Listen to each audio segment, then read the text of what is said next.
right, welcome to the Get Lean, Eat Clean podcast. My name is Brian Gryn, and I have Jason Shurka on. Welcome to the show. Thank you very much, Brian. I'm excited for today. Yeah, we got this together sort of quick, and glad to have you on. I've been following you for a while, actually, and so I'm blessed to have you on. So, Thank you. Thank you. It's an honor. and I know a little bit about you, but maybe let the audience know, your background. I know now you're in health and wellness, and you have wellness centers all over the world. Perhaps maybe what sort of led you down this path? So just a little background. I come from a business background, real estate. That's our family business. And it's great and the money's great, but it wasn't very fulfilling. So there's only so much you can buy and sell Whole Foods and build Costco's and things like that. And I said I wanted to do something a little bit more gratifying where I was able to give back and just make this world a healthier place. It really stems from my father. So he started the family business with his brother, but on the side, his hobby was just health, alternative health. He wasn't a doctor in any way, but he was very educated and knowledgeable on many topics, friends with a lot of really good doctors. So that kind of brought me into that world. And for me, I wanted to kind of up level his legacy of what he was doing as a hobby and bring it to the next level. So that's how we started Unified Healing. Now it's with the light system technology, and it's just about helping people. Yeah, it's great to hear. And when did you start Unified Healing? And I mean, now you're all over. So, what year was that, and how did that sort of come about? 2022. So very recently. Wow. Yeah. Yeah, and the way that it came about, again, it was all inspired from what I just shared, but few interviews that I did and they blew up. They went very viral all around the world. A lot of people wanted to step up to be a part of a mission, and I really want to just hone in on what that is because I think that's the most important thing here, where right now we're living in a world, and it's changing, but we're still living in a world of this sort of like disempowered reality where everybody thinks, if you're sick, you got to go to the doctor and take this pill and that's it. And I'm not saying that those things don't work sometimes, but I do feel that it's completely out of proportion. Where the first thing you do is you take an antibiotic. Why would the first thing you do be kill life in your body? Why not make life thrive differently and better in your body to create an environment where disease can't exist in the first place? So I'm not against Western medicine. Western medicine saved my life. I just think that we need to completely change the proportion that it's in right now. For example, I had a staph infection, it almost killed me. Without antibiotics in that case, I wouldn't Right. be here today. Now, there are times and places to use things like that, but it's not the first thing that we should be going to. And there are other ways of paying attention to your breath, paying attention to the oxygen level in your blood, paying attention to the cellular charge of your cells, because that's like the foundation of your being, paying attention to the food that you're eating. Doctors are given like a few hours in nutrition in their 10 years of medical school. So it's really changing the way that we see things to understand that, yes, there are amazing technologies out there that we can use, and we definitely should, while also focusing on the thing that we can do on our day to day to prevent diseases and ailments in the first place, like eating properly, breathing properly, drinking properly, and so on and so forth. Yeah.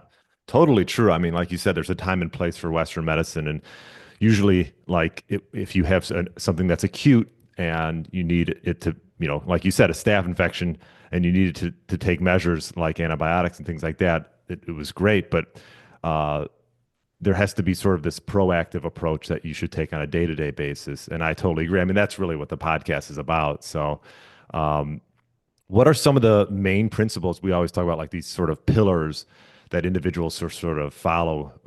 And what would you say your five, six pillars that you like to follow, or that you help spread? So I liked there are millions of pillars, but I like to keep things simple, not Right. complex, because I don't think it needs to be complex. And I like focusing on three different aspects. And for everybody watching this, I'm sharing this because I want people to walk away with tools, not just some words, but tools of what you can actually do to change your health, measure your health, and then make a change from where you're at when you gauge it. And this really ties hand in hand with all these wellness centers around the world. As you said, 500 centers around the world, 55 countries, and it's all spreading a message of re-empowering and empowering the human being by educating people and then giving them solutions of how do we go about rebalancing these three main pillars? So the first one is cellular charge. Cellular charge is based on not an idea of anything that's woo, it's very scientific and it's very factual. All of our cells have a specific charge to them. As a matter of fact, if you add up, and you probably know this, if you add up all the millivolts, because that's how you measure cellular voltage, if you add up all the voltage in all of your cells combined, you have like 2 trillion volts running through your body at any given time, which is an extreme amount of energy. It's just spread out in a way where, we can function. But if you took 2 trillion volts and touched somebody, they would like evaporate. It's Yeah. enormous, enormous, enormous amount of energy. So the idea over here, and again, based on fact, when your cellular charge is diminished, when you don't have enough energy in your cells, energy can't move the right way, you end up experiencing what's called a dis-ease of energy, what we call disease. Because you don't have the proper energy running, your body needs energy and electricity. If you don't have that, you're deficient, you're going to end up having a dis-ease of flow. Because that's really what disease is. It's an incoherent flow of energy. So, number one, you got to find a way to increase your cellular charge. And I'll explain how to do that in a moment. But the second thing that I like to look at is your pH, the hydrogen potential of your blood, of your body.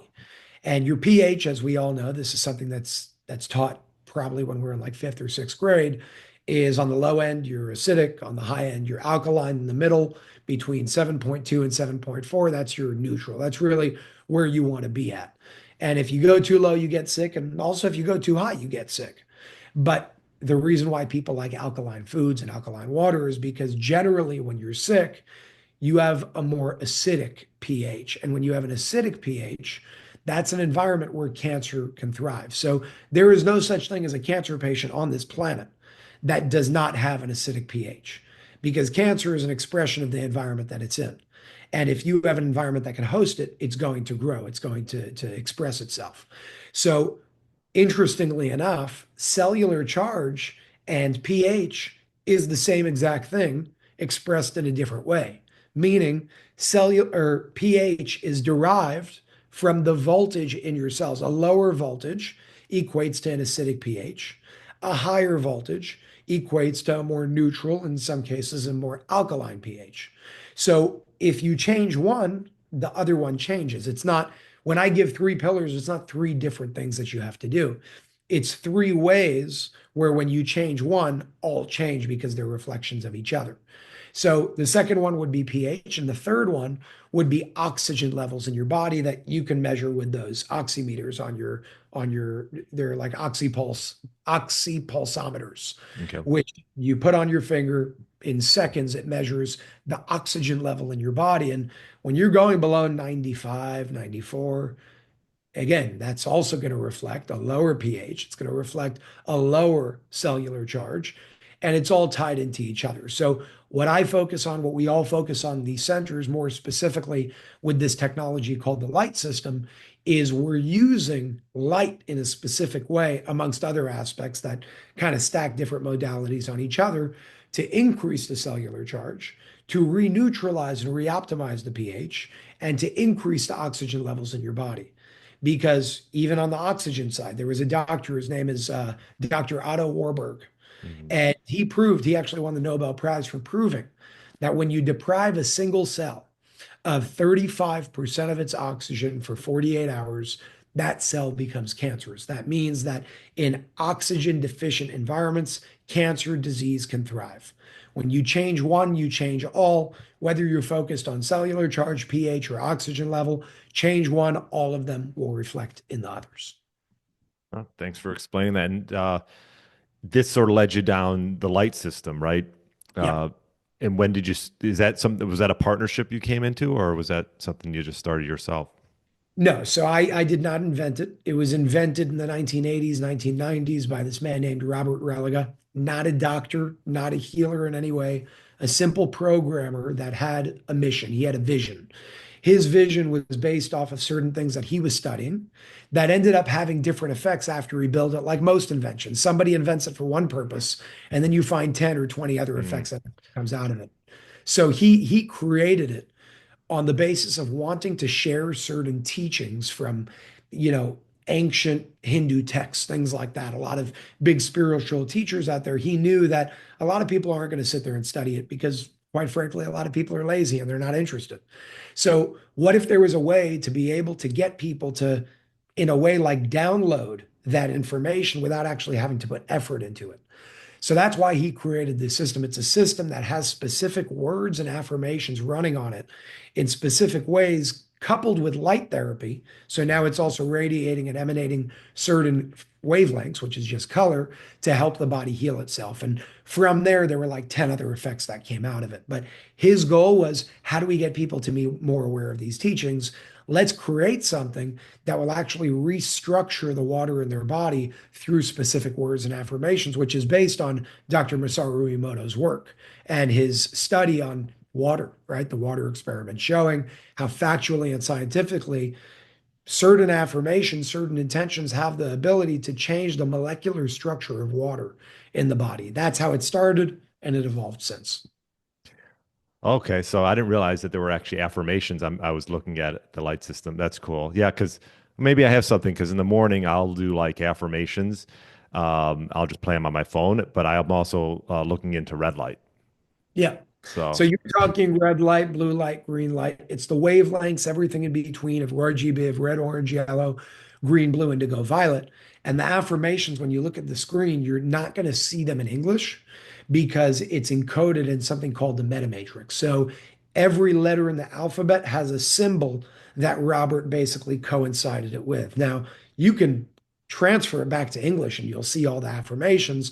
But the way that the proprietary code actually comes is first encoded in what's called the meta matrix. You can translate it back by clicking a button on a keyboard, and it will show you those affirmations. As a matter of fact, you can even put your own intentionality and your own affirmations into it as well. mm, So, what that does is it takes the effort and the discipline out of the equation because me and you have to wake up and say, okay, we want to, set our affirmations. We got to do this for a few minutes a day.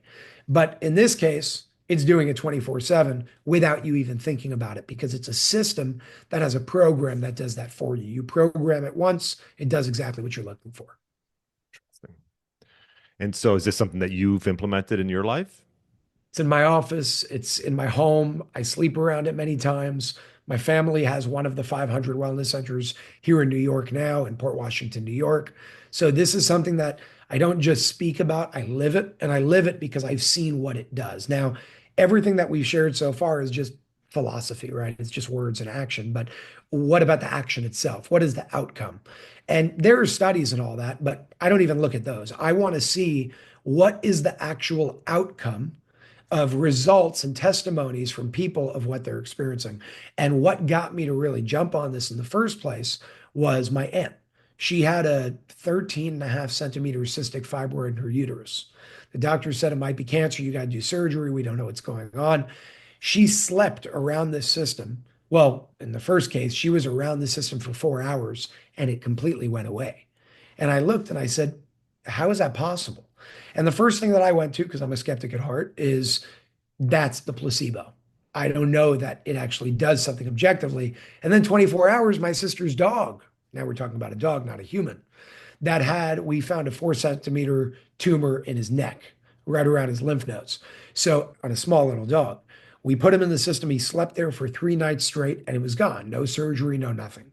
So at that point, it kind of got me to say, okay, this needs to be beyond placebo because it's happening to animals. I can't tell the animal what's about to happen. So his thoughts will, make that happen. There's something going on here. And then it just kept going. And you're talking people anywhere from back pain to eyesight reversals to hair growing back to weight loss to diabetes, all these things people are starting to see reversals on. And the most important thing here, and this is where the empowerment comes in, is it's not the technology that's healing you. Your body always tries to heal and reverse those things to bring itself into balance. All the technology is doing through its different aspects and functions and modalities is creating an environment for your body to synchronize with, which is a coherent environment. So your body has the energy to do what it does best, which is heal itself. Wow, those are amazing stories. It's really that's like the tip of the tip of the tip of the iceberg. We can go on for days with what people have been seeing. So with your aunt, was this something like you're like, well, give this a go? Or was it like, did the lights, did they come to you, or like, how did that sort of come about? No, Like, no. So okay, so at the time my family heard about it, they said, go and experience this thing because we have nothing to lose. Again, putting Eastern medicine or non-conventional first and using Western as the last resort. So if we had to do Western, we would have done it. But we tried a bunch of things before going that route. And in this case, it not only worked, it worked with flying colors. And we started seeing it working on tons and tons of people all around the world.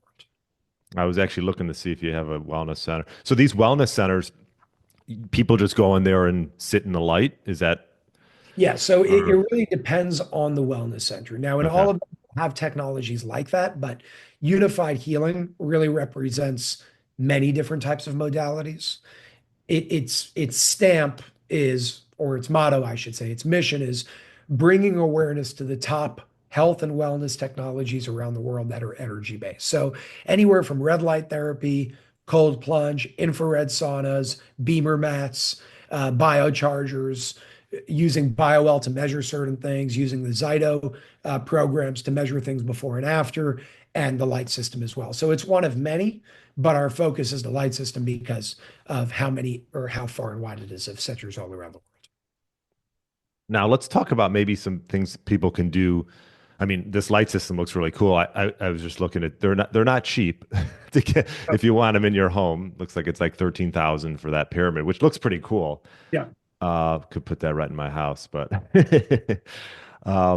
what other things? I mean, we have the sun, right? I mean, the sun is such a healing like modality, if you want to say in itself. We probably don't use it enough, especially No. in the Midwest here, because the sun and grounding is powerful as well, right? Yeah, I'll tell you the problem with that. The problem is if you're living in a place like New York, not always can you get something like that. And even if you're living in a place like Florida, if our skies are being sprayed and there are layers of chemicals above us, it's also going to mitigate the impacts that we can see. The sun is the most important thing in the world. And yet they're telling us it's going to kill you. It's going to give you this disease and this disease. Right, You got to put on sunscreen. Why would I block myself from the essence of life? Now, I'm not saying if you're, in UV10 for 12 hours a day, it's not a problem. It right, is to do right. that. You just don't But want to burn, yeah, just right? just don't block yourself from it either. There's a very big balance over there. Now, we're living in a world where people live all over the planet. We used to live much closer to the equator. It was a much healthier world. Now people live in Norway, Alaska, all these places where you can't get that 24/7. And even in places where you can, there's a problem because of certain agendas that are underway right now that we don't need to get into. But our sun is being blocked. Our food is being poisoned. Our water is being poisoned. So, some of the things that I would say right now in the world that we can do is before anything that costs money, you got to breathe more. You got to bring more oxygen to your body, even when you're using something like the light system. When you're going to these unified healing centers, it's not enough to go in, leave, and go eat McDonald's. You can't do that either. You need to take responsibility for your own health, whether you're using it or not. And that means the food that you're going to eat, if it's coming out of a bag, if it's not growing from this earth one way or another, if it has toxins and chemicals in it, it could be the greatest apple in the world. You're still eating cancer because you're putting things like Roundup in your food. You're putting things like glyphosate in your food. You have a problem with that. So we need to start finding ways beyond things that cost us money because that's the world that we live in right now. How can we prevent certain things from happening by promoting a healthier environment for us all? And the answer is through breathing, through getting a proper water filter and taking the garbage out of your water because that's huge. Through eating proper food that don't have all this garbage in it. If you can grow it yourself, grow it yourself. It saves you money. Through walking barefoot, not on asphalt, but on real grass, not on grass that's been sprayed with chemicals because that will go through your body as well. So we can learn from the Japanese. When they're having issues, they actually have forests in Japan that are used for doctors to prescribe people to go walk in that forest to rebalance their nervous system because that's what nature does. It's about synchronizing with coherent energy once again. Coherent energy used to be all around us. It's no longer all around us because of the world and the society that we live in. That's why, and that's where things like the light system and other technologies come in. But the ultimate goal is coming to a point where you never need something like the light system again. Because if we can create an environment and a more natural environment while still being technologically advanced, being advanced means understanding the holistic perspective while being able to communicate across countries with technologies. One day we're going to get to that point, but right now we have to get out of the garbage that we created for ourselves. So I see this more so when using external technologies, more so as a stepping stone to get to the point where we never have to use them again. Not a supplement, not a vitamin, not any form of technology, but we need to acknowledge where we're at, step out of that environment by creating a new one, and then get to the point where we're just empowered human beings that heal ourselves. And I know you go on tour. Is this a lot of the topics that you talk about on tour? All No, of it. all of it. All of it. Okay. Yeah, yeah, yeah. So it's like, for example, the upcoming tour I'm doing is called The Revolution of Healing, right? So it's all about basically teaching people how to go about healing in different ways, how to understand the true difference between health versus disease, because people made it very complex. The pharmaceutical industry made it very complex, and it's not. Health is a body with coherent energy. Disease is a body with distorted energy. That's it. So instead of going into all the complexities and terminologies and ailments, we just got to ask ourselves, how do we recreate a coherent energetic environment in the body? And when we can do that, the way that we go about things change. Suddenly, you're not going to use this thing to kill the cancer. You're going to use other things to change the environment so the cancer can't survive in the first place. Those are the things that I talk about on tour. And I always go and do these events like this upcoming one. I think it's about 20 or 25 events over a period of 2 months around all of the United States. Essentially, it's like half of the states in the US. I did the East Coast already, did the West Coast. Now I'm doing all the middle states. And I go visit these centers, host about 2 hour events in each ones. Whoever wants to come is more than welcome. And I share and I answer a bunch of questions. That sounds fun. Cool. It's cool. I like to ask this question for most my guests. What's one thing that you've changed your mind on over the last 10, 15 years? That Western medicine, oh, well, let me preface. I was brought up in a very alternative household because my father used to be super normal, like like everybody else. He ate KFC and all that stuff. He got really sick. The doctors told him he wouldn't be able to walk anymore. And then he went to the other side. And he said, okay, let me start learning and educating myself and all that. And the other side is great. But there are certain times where you go too much to the other side of the extreme, and then you can have problems as well. So, because I grew up in an alternative household, one would call us pretty extreme in the way that we do things or don't do things. And one thing that I would say I changed my mind on is Western medicine has its place. It's a brilliant, brilliant thing with the inventions and the new advancements that they've come out with. But at the same time, we need to have a balance. So if I need to, I will use antibiotics. If I have an infection in my mouth, I will take antibiotics because I don't want to risk that going to the brain and killing me. Sure. So I know that there's a negative side to the antibiotics, but there's a bigger negative side to the potential risk of what that would do if that infection spread. So time and place for everything. I'm learning a much better balance in the world right now, in my life right now. And Western medicine is great. Just remember, it's a last resort, not a first resort. Yeah. And we always like to talk about like routines. I'm a big routine guy, morning, evening. What are your routines around the day and to set yourself up for like a great day? Okay, so I do my best. Do What's my best. that? You do your I, best. Okay. yeah, to stick to the following routine. I sometimes I'm guilty. I don't Hey, do it because work, right. best to me sometimes. But usually what I would like to do is I used to wake up much earlier. Right now, I go in phases. Sometimes I'm going to be waking up at 5:36. Other times I'm waking up at 8:30. Right now, I'm in the phase of the 8:30. I'm waking up. I don't look at the phone first. The first thing I do is I start thinking, what did I dream? And even if I don't remember my dream, if I just lay in bed for 10, 15 minutes, I start getting these previews of what happened. And I do that because a dream is not just this like thing that we don't understand. It's your subconscious, and your subconscious knows a lot more than your conscious mind. So if we can tap into the subconscious more, we can learn things about ourselves and understand what we're going through and what to do throughout the day and the week and the year in order to get to a better place. So first 10 to 15 minutes, what did I dream? And if I remember certain things, at this point, I would either take my journal. If my journal's not next to me, I would take my phone, go to my notes, and start writing anything that I remembered. From there, wake up, go shower, no phone. No phone essentially for the first 30 to 45 minutes. If I succeed, that's usually what I try to do. 30 to 45 minutes of let me be a human. Look at the phone just to make sure nobody died, everything's okay. From there, I do my meditation. So my meditation is more so based on certain prayers.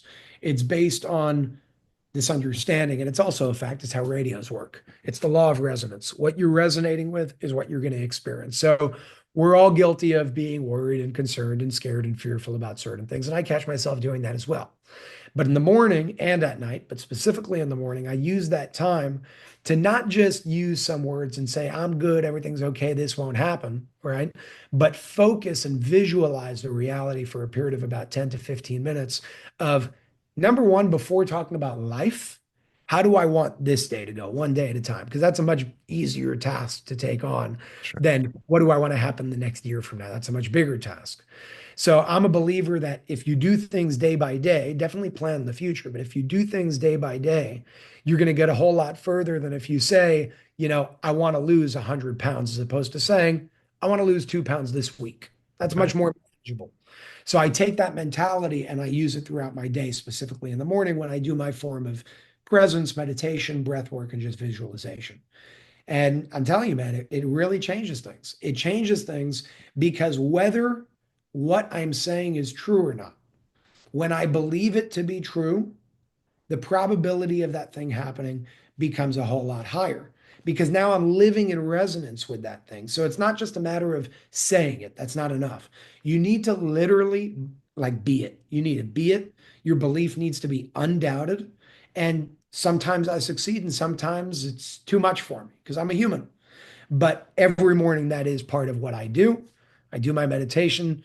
All of that is usually my first hour. I sit down, get to work.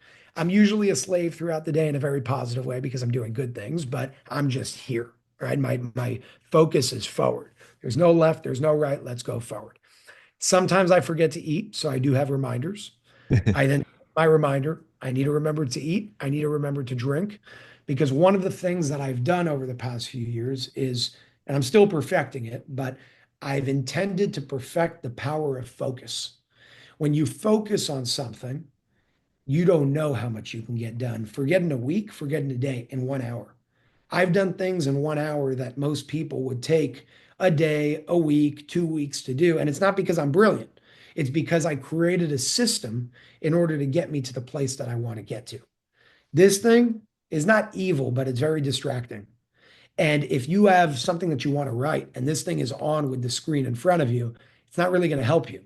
Right. If you take this thing and flip it over, you have a system now. I don't know if somebody's about to call me, and I don't care if somebody's about to call me for the next hour. I'm sitting here, I'm getting the work done. By nighttime, usually by 6, 7 p.m., I want to shut everything off. Sometimes some people talk to me about work. I say, guys, I don't want to talk about work right now. We'll talk tomorrow. Let me take this time to relax. And then what I do at night depends on what happened during the day. If I'm super stressed, I'll do a combination of something that takes effort but helps a lot, like breathing, meditation. And then I'll do the more human things like, let me just put a movie on, relax. Let me watch a show. Let me, just do something that causes zero effort, just makes me happy right now. From there, I'll usually try to read a book or read a piece of a book right before I go to sleep. No phone. And off we go into the dream realm, and then it continues. Yeah. Yeah. I think nowadays you talk about focus. It's like I find it with myself. It's very difficult. It's just like, especially if you have your phone around you. I have, you talk about, this is actually a nice little, the safe sleeve. I don't know if you're Yeah. familiar with, yeah. So I've been using their phone and it's like, it's a little briefcase-ish, but it covers it up. It also blocks, the radio frequency of it, of the, Device. yeah, of the device. So, You just reminded me of something. There's something that I do that I actually want to share with everybody because it's important. On your phone, you have this app called Reminders. And I have that not only as an app, but I have it right up there as well. And it always show me how many things do I have on my to-do list. Hmm. So I have this thing where if I have something on my to-do list before I go to sleep, I can't go to sleep. It's just it's part of my Hmm. productive version of OCD. I can't. I can't. I need that to be clean. I Hmm. need that to be done before I go to sleep. So on my to-do list right now, I have 6 different things. Now, I know that those 6 different things need to be done by the end of day today. And I know that not only it makes me go crazy if I don't check them off, but checking them off satisfies me. Yeah. So, what does that do on a psychological perspective? Well, let's say there's something that you don't want to do because it's just an inconvenience. I got to go to the bank and I got to do this wire. Let's just say that. Well, I don't want to go to the bank and do the wire. I want to sit here and do what I'm doing here because it's not convenient for me and it's more effort to go out of my way. But guess what? What I get the satisfaction from is checking off that I went to the bank and did the wire.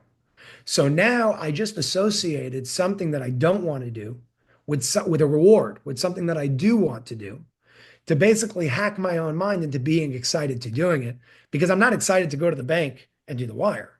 I'm excited to check that thing off my list. So that's an example of a system that works for me. It may work for other people. Other people may have Mm. something else, but it's a system that is satisfying to me. And I learned that from a story of somebody who built his Peloton bike to be programmed in a way where only when he finishes 2 miles per day can he watch Netflix. Now, he loved watching Netflix, but he hated doing the 2 miles a day. He created a program where the Netflix won't work until he finished the 2 miles a day. And guess what? He did 2 miles a day every day on the Peloton bike because of the system that he created for himself. And suddenly, the thing that he hated doing, he looked forward to doing because it brought him closer to the reward. So it's kind of like hacking yourself in a positive way for being more productive. Yeah. No, love that. I find like I write things down. I'm better at like so like I have an old school calendar, so I'll like write the things that I want to do the night before, so I have them already. But yeah, that's a good sort of self hack. It is. It works. Yeah, and beyond that, what would you say? How do you use light to your advantage? Do you try to get outside, or I know you have the light system. You said you have it in your house. How can people sort of use light to their advantage? I know, like for me, getting out morning walks are great. Um, 100%. yeah. 100%. I think we got to understand what light is and the fact that you are literally made up of light. Everything is energy, frequency, and vibration. Your heart has an optimal frequency it operates on factually. Your liver has an optimal frequency it operates on factually. Now, if you ever saw those, like a lot of people call it woo woo, but I'll explain it scientifically. In Eastern medicine, they refer to something called 7 different energy centers or chakras. And, doctors are like, what the hell are you talking about?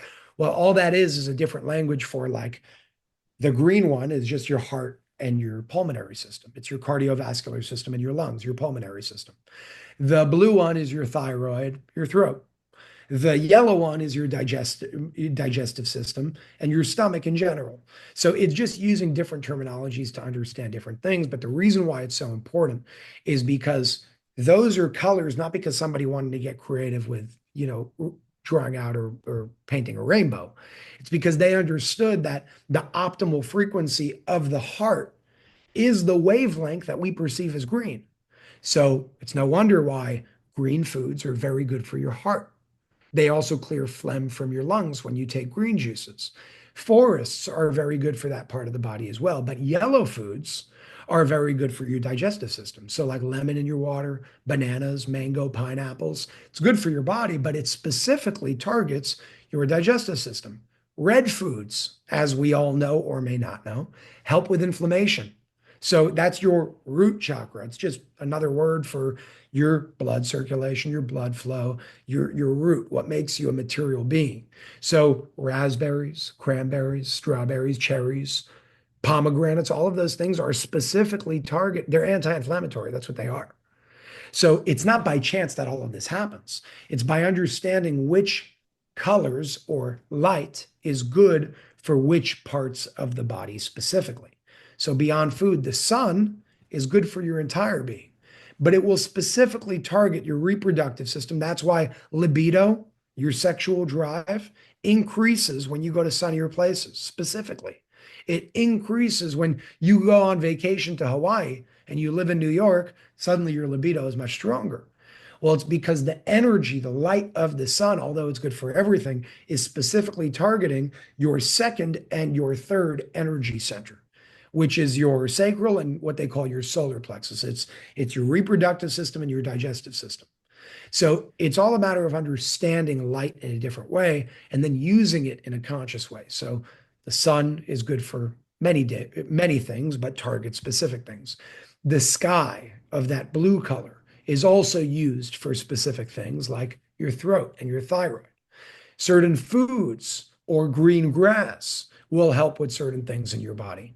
And when you take that and you kind of translate that into technology, well, then that's where red light therapy comes from. It's anti-inflammatory because the wavelength that we call red helps with inflammation in the body. Blue light therapy, green light therapy. Right now it's red and blue. That's really, what takes the scene. But all these different wavelengths have a different purpose. For me, I walk outside as much as I can. I use things like red light therapy. I use things like frequency mats, like PEMF mats as well, because it's still light. It's just light that you can't see. Everything in this world is light. We need to understand that first and foremost. Now, there's light within the spectrum that we can perceive, and there's light outside of that spectrum, which is the majority of it all. So I use it in many different aspects of my life, but morning walks, walks in general, sunset, sunrise, if I ever wake up that early, it's amazing to be able to get that energy specifically from the sun. Yeah. And then maybe even trying to avoid some artificial light, especially in the evening. We talk a lot about that, sort of helping you set you up for a quality sleep. Big time. Yeah. Big time. I have those blue light blocking glasses I'll use towards the evening. Yeah, Uh, you need that, man, because we got to counterbalance all the garbage that we live with because it makes our life more convenient. That's the life that we're living right now. We're living in something that's super convenient, but it's inconvenient for our health. So that's where you want to use things like blue light glasses because if you're going to use a computer or a phone and that's what it's doing, you got to counter that effect as well. yeah. Well, I know we're getting up on time here. Uh, I'll ask this question: what's one tip you give someone if maybe they're looking to get their health in order and they're trying to maybe get their body and even their mind back to what it once was, 5, 10, 15 years ago? What like first step or tip would you give that individual? I'm going to give something that if you've ever asked your guest before, probably didn't give this answer, but I'm going to Okay. give it. I think it's very important. The first thing that I do and that I tell everybody to do is before talking about medicine, what to do and physically and all that, ask yourself not why is this happening to me, but why is this happening for me? Meaning, what is the lesson in the hardship that's coming my way right now with my health?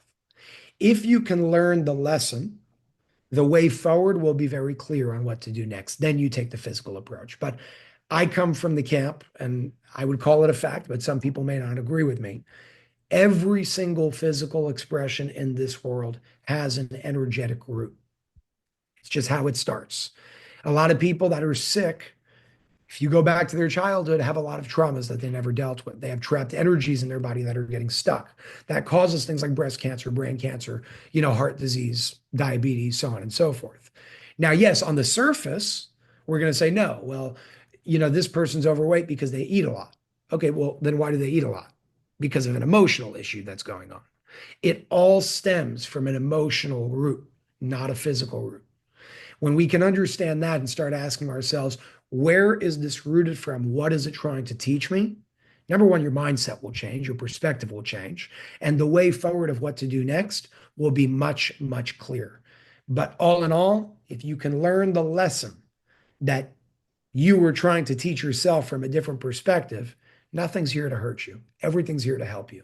The question is, how is it here to help me? How is the cancer trying to show me something? What is it trying to bring up for me that I was not looking at, that I was neglecting for years and years and years? And that's the blessing in the disease. It's trying to show you something. Now you have a choice. You want to listen, you don't want to listen. But you have to know the proper question to ask if you want to listen to the answer. And that's the question that I would say. You're definitely the first guest to come with that, and yeah, I appreciate that. Thanks for sharing. Of Um, course. yeah, well, Jason, yeah, I'm glad I can get you on the podcast. Thank you. Yeah, Unified World, Unified Healing. You got your tour coming up. When's your first? Where's your first date coming up? First stop is April 22nd in Port Charlotte, Florida, and we drive all the way up to up Florida north. We go west to I don't even know all of them. I think it's Indiana, Texas, Arizona, Well, Utah, Montana, Wyoming, Colorado, Kentucky, Oklahoma, all these places. you're flying, I'm assuming. Oh, I Driving, okay, because when you said you were driving up, all by car, all by car. motorhome or car? I like enjoying the process along the way. Me and my fiance are going to be stopping in some of the national parks. Oh, I believe that's nice. in a balance between like, yeah, I could have taken a plane and just been crazy every single day, but why? We live in a beautiful country. Let's see it. Yeah, love that. Yeah. Well, Jason, I appreciate you coming on. I'll definitely best place for people to find you. Yeah. So first of all, I want to say thank you, Brian, for making this happen. I look forward to Yeah, hearing feedback from everybody as well. In terms of finding me, I am on Instagram at the real Jason Shurka. And for everything that we just spoke about, you can go to either thelightsystems.com in plural, thelightsystems.com, or you can find a wellness center near you at unifiedhealing.com, UNIFYD, unifiedhealing.com to find a center near you. yeah. Okay, I'll definitely put links in the show notes for people to connect with you. And yeah, thanks so much for sharing all the knowledge with us today. Thank you very much, Brian. Have a good one. You too.